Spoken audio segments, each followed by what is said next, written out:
Listen. B. Now listen to part of a radio program and check your answers. Welcome back. It's time for the answers to last week's quiz. Jenny is here with me to reveal all. Let's see how you did at home. It was quite tricky, Jenny. It certainly was. Let's get cracking with the first question. How long does it take for a plastic bottle to biodegrade?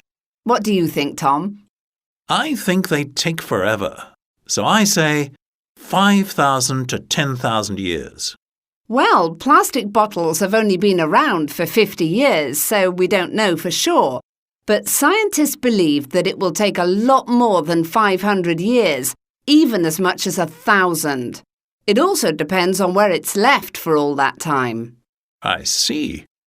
Maybe I'll get the next one right. OK, question 2 was about the amount of oil that can be recovered after an oil spill. I hope the answer is more than 60%, but I doubt it is. I'm afraid it isn't, and it's much less than half. In fact, they would be very lucky if they cleaned up 15%, and usually it's much less than that. And the rest of the oil? It is absorbed by the environment, killing marine life and seabirds. They try to use chemicals called dispersants to help break down the oil, but many people believe these can do more damage than the oil itself. It's always very sad to see an oil spill. What about the next question? Question 3 was, what will the global population be in 2050? I know this one. At present, the world population is about 7.5 billion, but it will rise even more to about 10 billion in 2050. That's correct. And scientists consider overpopulation to be one of the worst environmental problems. Just how many human beings can this planet support? Absolutely.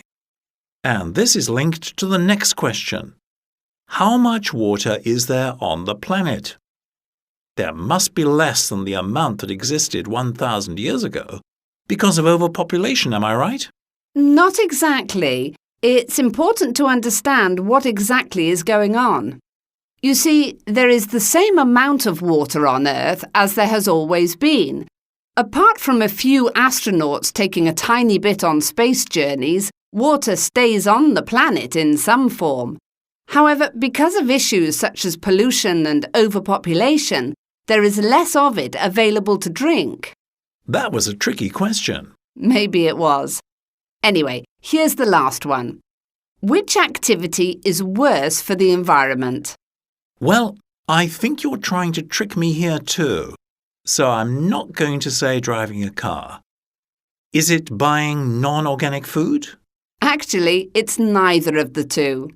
What? Having a dog? How can that be true? Just think.